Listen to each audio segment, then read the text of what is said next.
Hey, what is going on, everybody? How are you all doing today? I hope you all are having a wonderful and fantastic day today, and if not, hopefully you all will have a better tomorrow. So today, I wanted to have a discussion as to why writers should pace themselves and what issues can come from their writing if they don't pace themselves or if they try to rush their work. And I want to look over some of the good and the bad of RWBY to show where the writing really was thought out and where it seemed like it was just really rushed. So sit back, relax. I hope you all enjoy, and let's go ahead and get started. So when it comes to writing, it takes time, effort, and patience. A writer really has to sit down and they have to thoroughly think everything through that they're doing. A writer needs to revise and they need to look back on certain things so that nothing seems like it's out of place, so that nothing seems like it's just out of conjunction with the rest of what they are trying to write. And there have been times to where RWBY itself has had very good writing, and you can tell that it had been thought through, that some of it had been very well done, and it really didn't feel rushed at all. But while RWBY has had its good moments with its writing, and you can tell that the writers went at their own pace and that they really thought certain things through, you can also tell that the writers rushed certain things, and because of this, RWBY's writing was mediocre at best, or it really suffered heavily because of the writer's poor decision to try to rush things rather than take things at their own pace and try to think it out very well. And so, what I'm going to do is I'm going to look at the good and the bad of the writing at certain points. I'm going to point out where the writing was well paced. You could definitely tell the writers thought things through, and that it was a good moment for RWBY in the writing department. But at the same time, I'm going to look at some examples to where the writers were very bad at writing, and that in the future, this could help any writer to realize what they should do and why they should write at their own pace rather than trying to rush anything they're trying to get out there. So let's start by looking at the Mountain Glen arc. So Mountain Glen, the reason why I think this was one of the best arcs in RWBY's history is because it was definitely well thought out. You could definitely tell when the writers were writing this arc itself that they were planning for it, that this was an arc that had time put into it, because it talks about the fall of Mountain Glen, how it happened. It talks about how Beacon was trying to extend its kingdom, and then in the end, because Subterranean Grimm, well, Mountain Glen fell. Not only that, but you have the White Fang and how that was actually involved in this mess, and what they were trying to do when it came to the future, which was foreshadowing the events of Volume 3 to come. And I have to say, I think that was also a very good thing, because for one, you get the White Fang.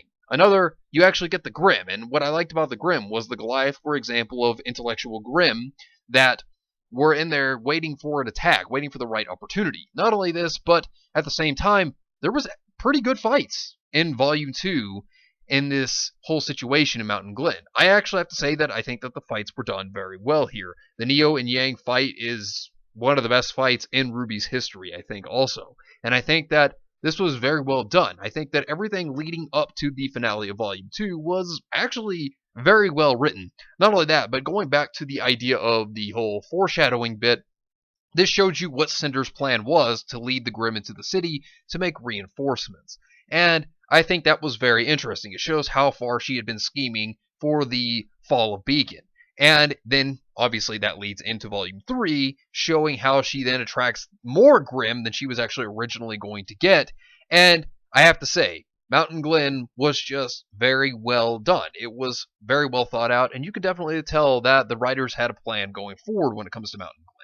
But while we look at Volume 2, for example, with Mountain Glen and how it was actually well written, Volume 3 itself was very well written too. But let's look at Volume 4. Volume 4 had pacing issues. Now, what I mean by this is, let's look at how slow Volume 4 was, for example.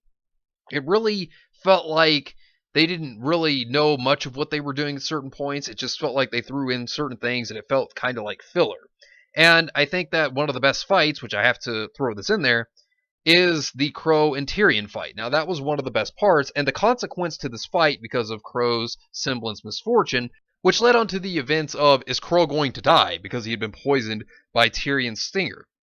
And there was actually suspense there. So that started to put a little bit of tension there, and you could tell that that part for Team Ranger and their story was thought out. But I think the best part for Team Ranger's story in Volume 4, which was actually Lyren's arc. I think that this was actually one of the best parts for Ren's character development, as well as Nora's, their backstory. I think that was very well done. Now, I did like Weiss's arc. I think that her arc was done very well too, given the example of the issues that was going on in her family and going more into what she's gone through due to her father, which was adding on back from Volume 1. I thought that was good, but I think that Light Ren's arc was actually very good in itself. And let me explain why I think the writing was good here and that the writers definitely thought this through and worked at their own pace.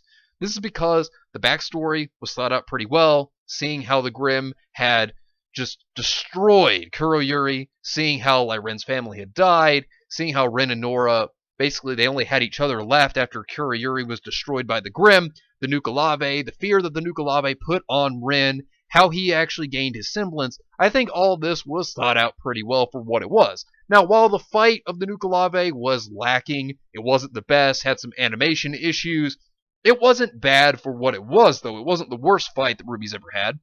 But I will say that in the end, having Nora actually kill the horse part of the Nuka-Lave and then having Ren kill off the humanoid part of the Nuka-Lave, I think that that was excellent, and that was a way to close out their arc. And I think that they did very well with doing that. And, you know, they had some funny jokes here and there, and they also were on a time limit because who knows how long it was going to take if Crow were to have died, because the poison was slowly killing him over time. So they were also on a time limit. So there was suspense here. It was actually thought out pretty well, and it made you wonder, is Crow going to make it? Are they going to make it to Mistral in time? What's going to happen? And of course, in the end, it all worked out. They were flown into Mistral, which it wasn't bad. It was written pretty well. But then you go into Volume 5. Now, Volume 5 has several problems with it.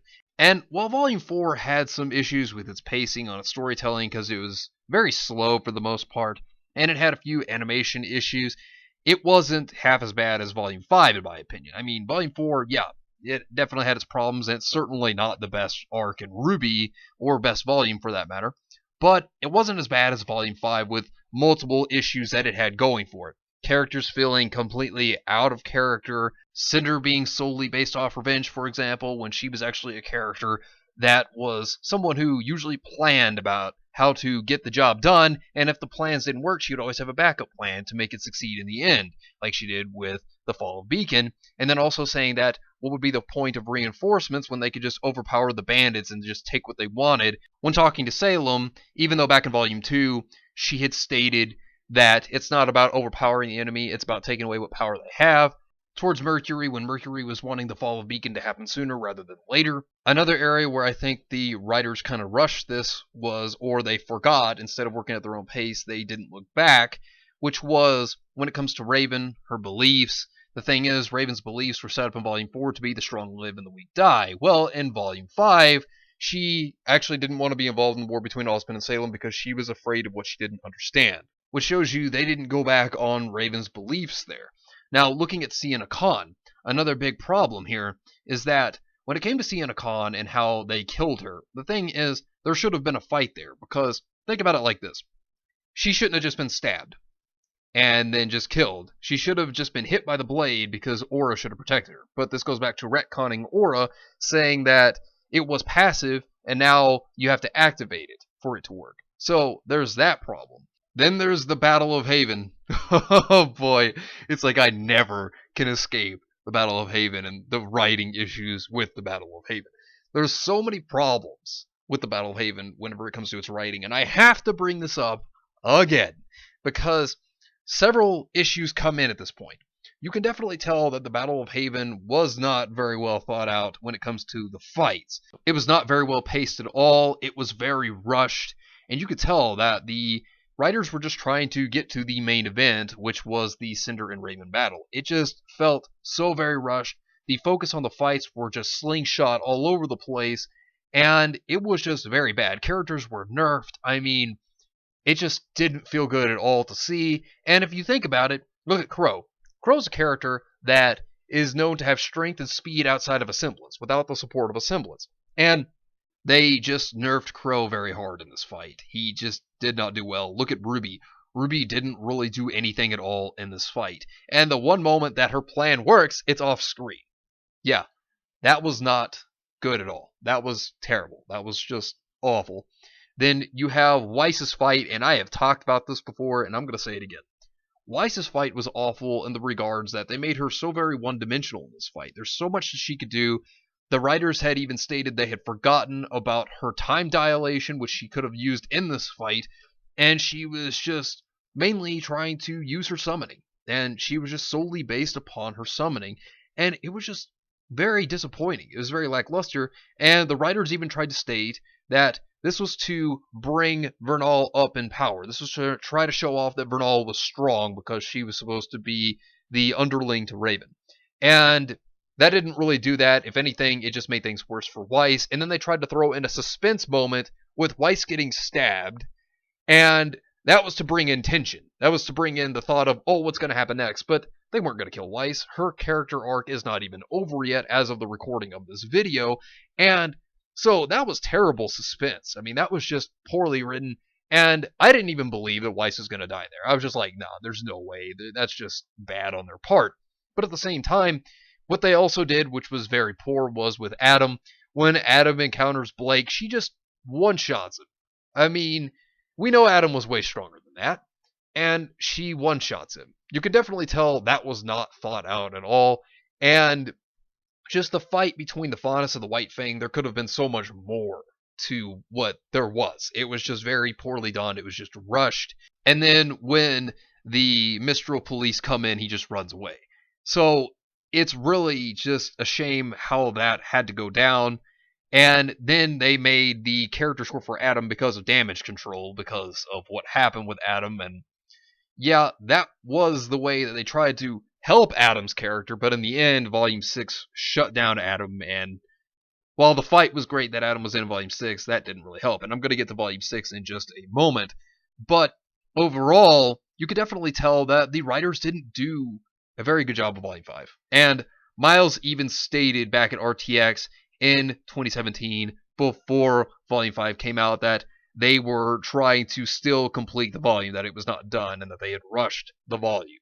So, yeah, this is a bad thing. And because of them rushing the volume, well, there were these issues. There were these problems. There was just a disaster that really came out of it overall. I mean, the best fights were really Cinder and Raven and Weiss versus the Queen Lancer. That's really about it.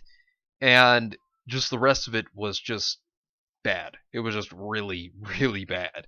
And not only that, but speaking of Cinder, Cinder's fight with Jean, yeah, that should have been extremely one-sided, because Cinder was way stronger than Jean, so that's another thing that was pretty poorly done in that volume. But moving on from Volume 5 and the issues with its pacing, let's look at Volume 6. Now, Volume 6 definitely had some good and some bad. So there were good parts where you could definitely tell the writing was very well paced. It was definitely thought out pretty well.